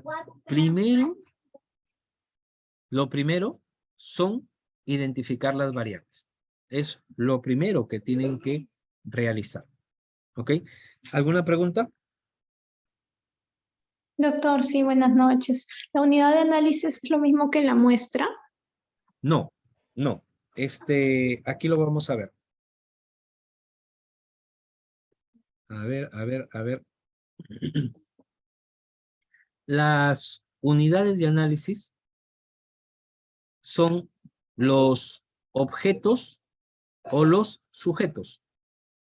Por acá, unidad de análisis son los objetos o los sujetos que tienen el dato. En este ejemplo que acabo de colocar, la unidad de análisis, ¿cuál era? Partes policiales, ¿no? Como objetos. Partes. Los partes, no sé cómo se llaman, pero sí, deben ser partes. Ya la literatura me dirá cómo es el procedimiento policial. Partes de la PNP. ¿Y dónde los voy a encontrar? En la comisaría, ¿no? PNP. Tal vez esto es un dato que voy a requerir un poco más al detalle haciendo una investigación somera, pero me va de repente a llevar un tiempo. Mi otra unidad de análisis que coloqué en el ejemplo son los abogados del ICAL, de Lambayeque. Abogados y CAL. Espera un rato que venga su mamá. Cuidado el audio, su audio. Abogados de Lambayeque. Eso es lo que he puesto yo en mis 2 unidades de análisis. Lambayeque. ¿Ok? Suponiendo que yo tengo ya identificado cuáles son, suponiendo que yo tengo identificado cuántas partes policiales hay al respecto. Y yo diré que hay de acuerdo a cuántos delitos se han cometido o cuántas intervenciones policiales a ciudadanos se han cometido, y diré 300, por ejemplo, ¿no? Diré 300 partes. ¿Y abogados cuántos son? Pues en Lambayeque hay cerca de, me parece que la última elección dio como resultado 8.500 abogados. Vamos a poner que esa es la cantidad que yo llamé al colegio de abogados y me dijeron, esta es la cantidad que tenemos, 8.500. Muy bien. Entonces, mientras que partes de la policía, los partes policiales son unidad de análisis, 300 partes policiales en el 2023 que va a la fecha, viene a ser la población. La población. ¿Ya? La población de estudio. La población del estudio. Esa es la población. El estudio. Mientras que abogados es la unidad de análisis, 8.500 abogados es la población de estudio. ¿Ya? ¿Qué quiere decir? Que la unidad de análisis es un dato abstracto, mientras que lo que viene a ser ya la cuantificación de la unidad de análisis viene a ser la población. Ahora, necesito acceder a los 300 partes policiales o necesito acceder a los 8.500 abogados. No, para eso viene luego un dato adicional que se llama muestra, ¿no? La muestra. La muestra es una parte pequeña, pero representativa. Muestra. A ver, ¿ya? Ese es el otro concepto. El primer concepto es unidad de análisis, abstracto, abogados o partes judiciales. Y luego las muestras, la población es la cuantificación de la unidad de análisis, ¿ya? Y luego no necesito comerme todo el pastel para saber a qué sabe el pastel, ¿no es cierto? No necesito tomarme toda la botella de vino para saber si me gusta ese vino. Así que puedo catar una pequeña parte o una pequeña porción. ¿Y cómo lo logro? Bueno, hay un procedimiento largo, pero ahora la tecnología nos ha permitido encontrar una calculadora de muestra poblacional, ¿no? Ahí está. Question Pro. Es la más adecuada.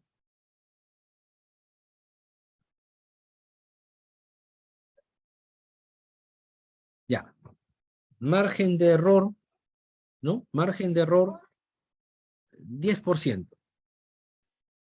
Población, 300, ¿de acuerdo? 300. Calcular la muestra, 74. O sea, de 300 denuncias que yo tengo como partes policiales, al 10% del margen de error con un nivel de confianza de 95%, tendré una muestra válida de 74. Vamos a ver ahora a un margen, si yo lo quiero bajar el margen de error a 5, mi población muestral o mi tamaño de muestra va a superar. O le quiero poner a 15%, 38. No, Manuel, 38. 38, 74, 170. Esto es lo que se llama la manipulación del tesista con respecto al porcentaje del margen de error. ¿Ya? Por ejemplo. Ahora, en los abogados. Manuel, no se jueguen así. ¿Hijos? Ya, basta. ¿Ya? En un margen de error de 8.500 personas al 10%, en un nivel de confianza, ahí está, calculo la muestra. ¿Ya? Y ahí está.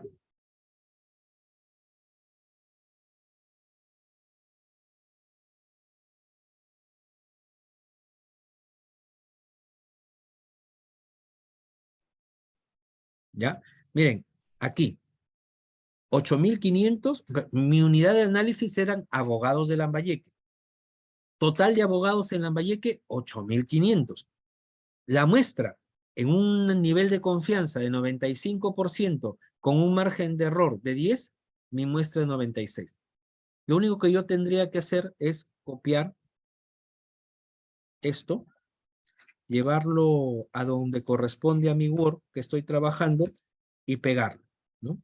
Copiar y pegar.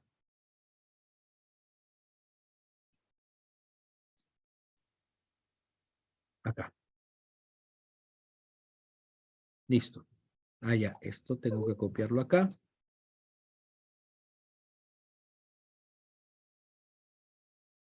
Y ya lo llevo a pegar. Ahí está. Entonces, cuando yo empiece a desarrollar todos estos temas, allí es donde diré, según la calculadora, para calcular muestra poblacional encontrada en la página o desarrollada en la página tal, del 95% de confianza en la unidad de análisis que tiene 8.500 poblaciones, se tiene que encuestaremos, entrevistaremos a 96 abogados, por ejemplo, ¿no? Y ahí está. Salvo que quieras hacer la fórmula, salvo que quieras hacer n es igual a 0,5 por 0,5 por 1,96 al cuadrado por n al cuadrado sobre 0,5 por 0,5 por q al cuadrado más e al cuadrado por n menos 1. Esa es la fórmula para calcular la muestra. Pero basta con utilizar la tecnología, ¿ya? Basta con utilizar la tecnología. Y ahí tengo unidad de análisis, población y muestra. Se calcula de esa manera. ¿Alguna otra pregunta?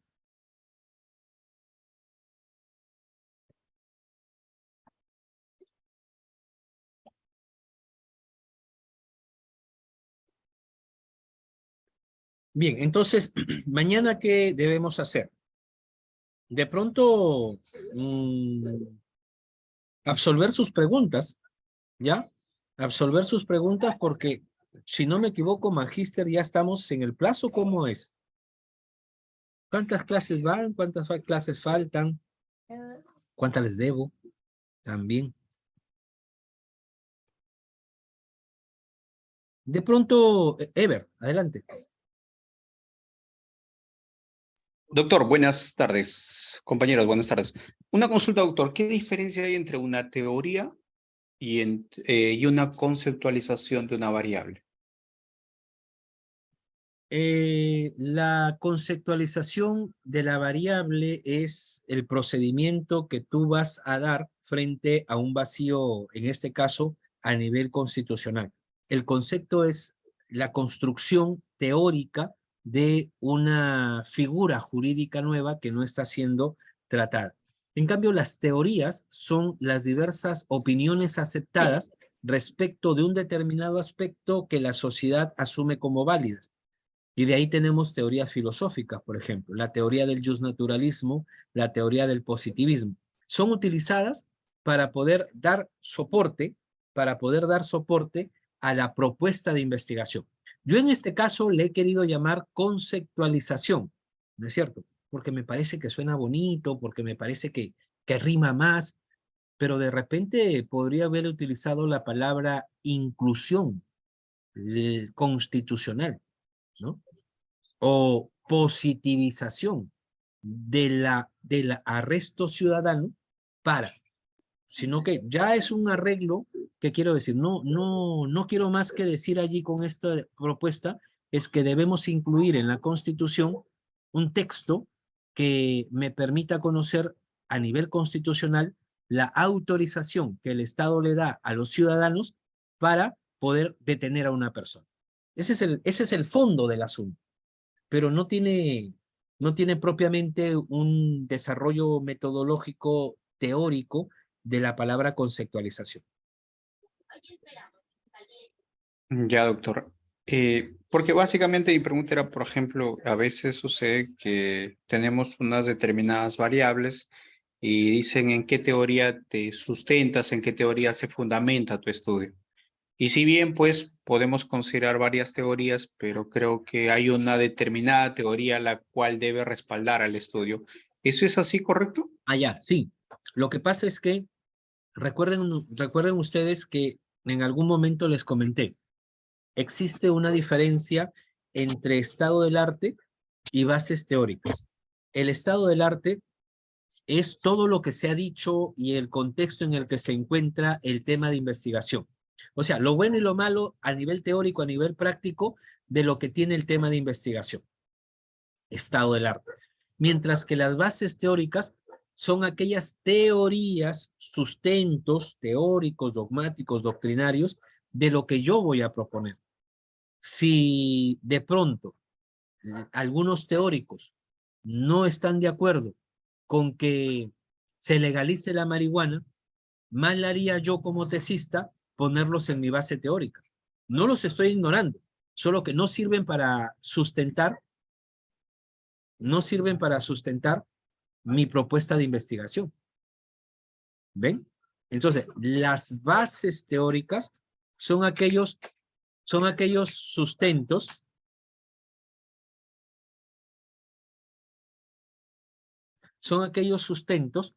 que me dan base, me dan soporte a la variable que yo quiero medir, sobre todo eso.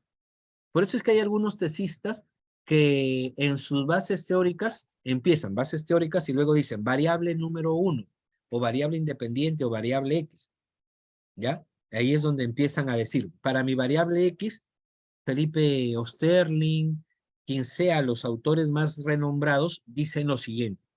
Ellos me ayudan a sustentar lo que yo quiero, bases teóricas. Pero ya lo demás es un tema de desarrollo propio.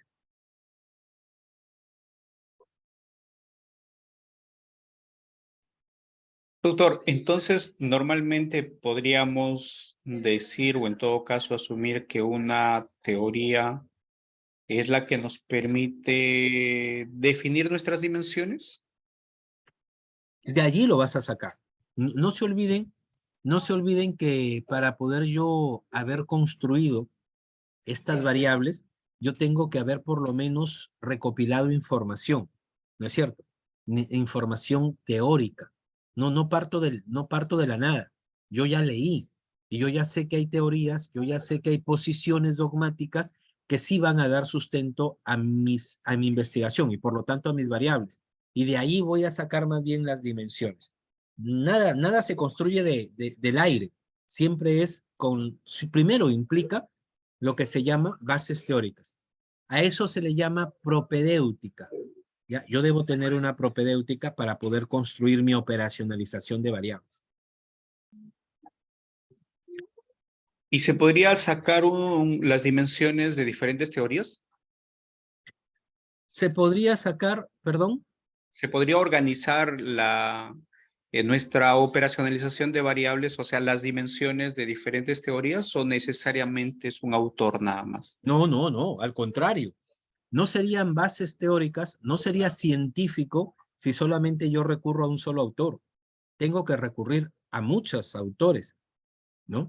Entonces, algo así como, doctor, al jurado, doctor, no lo digo yo, lo dice en procesal penal San Martín Castro, lo dice Pablo Sánchez Velarde, lo dice Rosas Yataco, lo dice César Nakazaki, lo dice, ya se me fueron tantos nombres, ¿no? Entonces, cuanto más mejor, cuanto más autores mejor. Ya, doctor, gracias. ¿Ok?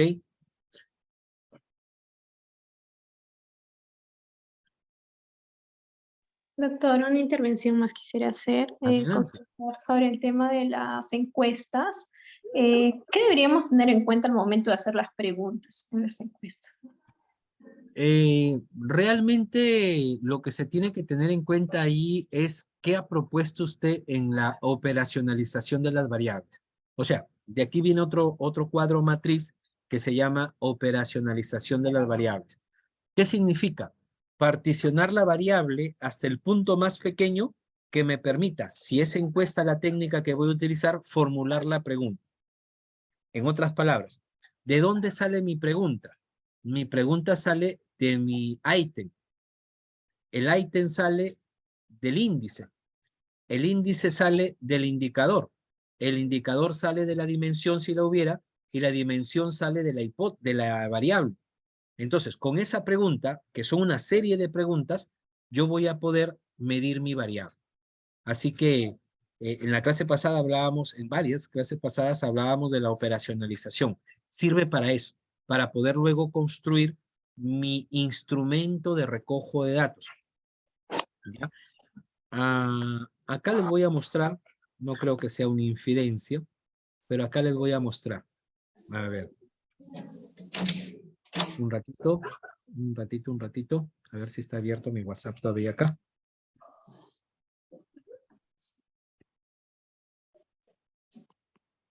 Sí, todavía está. ¿Cómo se llamaba esta persona? Les voy a mostrar un tema.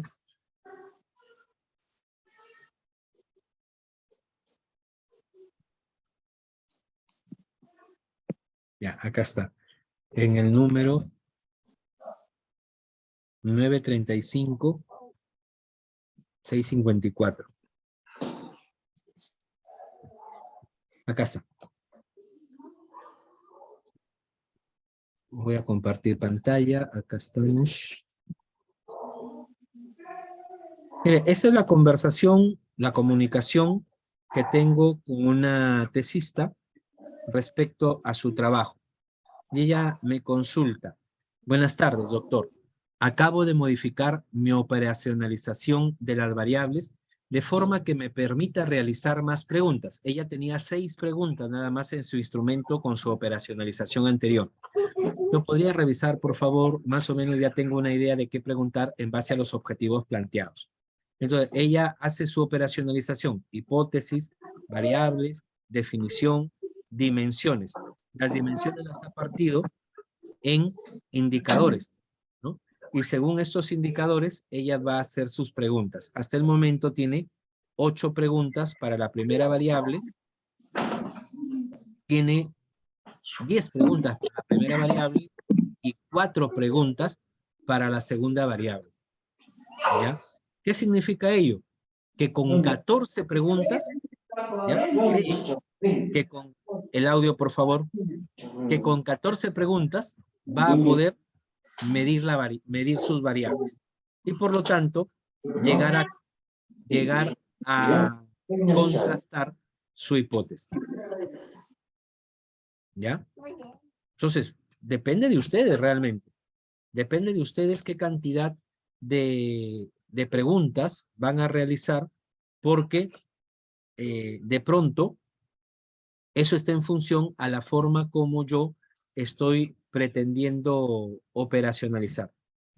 Yo ya le hice el ajuste ahí, no tenía mucho por hacer, y ya me dice que ya concluyó la elaboración de sus preguntas. No las he leído todavía, pero esas son sus preguntas que tiene la tesista. 15 preguntas, le falta agregar una en todo caso, ¿no? Y ahí está. Entonces, las preguntas del instrumento de recojo de datos,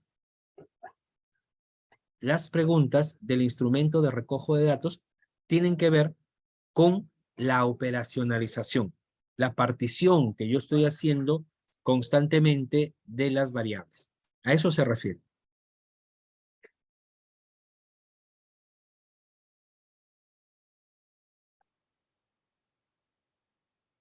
Voy a aprovechar a contestarle. Aparece.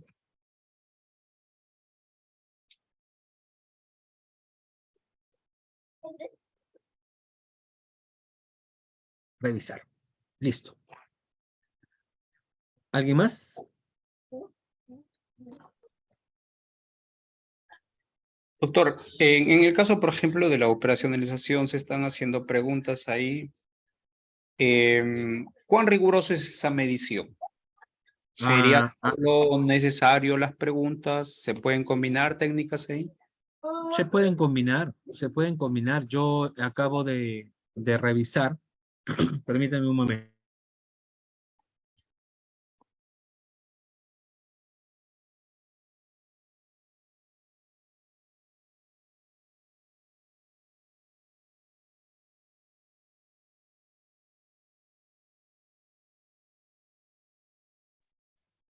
Se pueden combinar. Hace poco, uno de mis estudiantes me presentan unas 26 preguntas y yo le digo, ¿sinceramente crees que un abogado o que 86 abogados tendrán tiempo para responder 26 preguntas?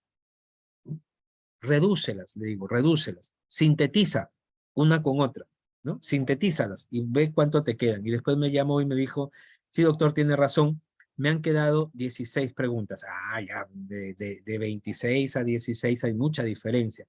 Hay que pensar también en quiénes son los que me van a apoyar, que son las unidades de análisis, la población y la muestra. La muestra, ¿no? Si tiene tiempo o no tiene tiempo. Imagínate, me paro en la puerta del Poder Judicial tratando de buscar abogados y le digo, te doy 3 hojas de preguntas. Estás loco, lo voy a decir yo, ¿no? Estás loco, no tengo tiempo, con la justa voy a almorzar y vengo a mi audiencia, a una audiencia continuada. Entonces, hay que tener cuidado, ¿ya? Ahora, también encontré algunos estudiantes que me planteaban 4 preguntas. Con el caso de esta señorita, tenía 6 preguntas. Ahora ella tiene 15. Me parece que 6 no eran suficientes. Entonces tendría que haber hecho lo que ella ha hecho aquí, ¿no? Entonces se pueden combinar, sí, se pueden utilizar técnicas para preguntar. Tú puedes utilizar preguntas dicotómicas o preguntas politómicas. O sea, esos son ya estrategias del investigador, ¿no?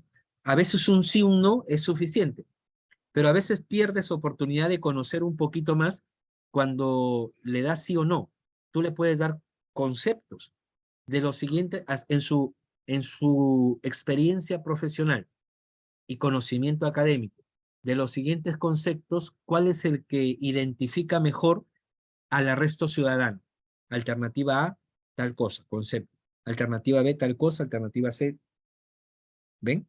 Entonces te da un abanico de posibilidades. ¿Ok?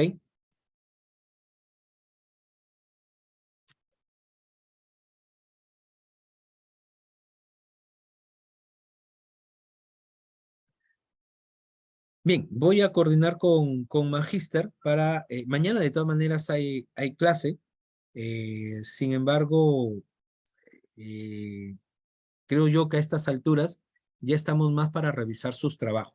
Eso sería mi compromiso, revisarles los avances que puedan tener en algún momento y de repente, no sé, programar una sugerencia para Magister, programar una reunión individual con cada uno de ustedes, donde yo podría, tratando de compensar las horas que no he estado conectado, verles sus avances de manera personalizada. Creo que eso es lo que correspondería ahora, ¿no? No sé, se lo dejo a Magister para que lo pueda coordinar. Muy bien. Muy buenas noches, señores. Muchas gracias por su atención. Gracias a Magister. Hasta luego. Doctor, sería bueno también complementar para el desarrollo, si es que también Magíster está de acuerdo con Sí, los que deseamos. para ejecutar. O sea, ya hicimos proyecto y ahora hablamos del informe final también. Ahí Sí, podríamos hablar de estadísticas y métodos. Ahí es sí. mucho más teórica, perdón, práctica la clase, ¿no? Pero Ojalá se concrete y continuemos porque sería importante. Muchas gracias. Magíster, ahí tienes una propuesta. Bien, nos estamos comunicando. Muy buenas noches. Gracias. Hasta luego.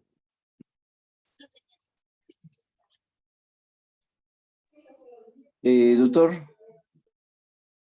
Sí, buenas Doctor. noches. Dígame. Doctor, no sé si me puede brindar su número para hacerle consultas. Sí, los he brindado en todas las clases, pero aquí se los doy. No hay problema. A ver, por favor, por el chat, doctor. Sí. Por lo general, yo lunes y martes llego a mi casa a las 11 de la noche después de dictar de la universidad. A esa hora es un poco más relajado. Sí, podríamos conversar. ¿Ok? Listo. Muy buenas noches con todos. Muchas gracias. Hasta luego.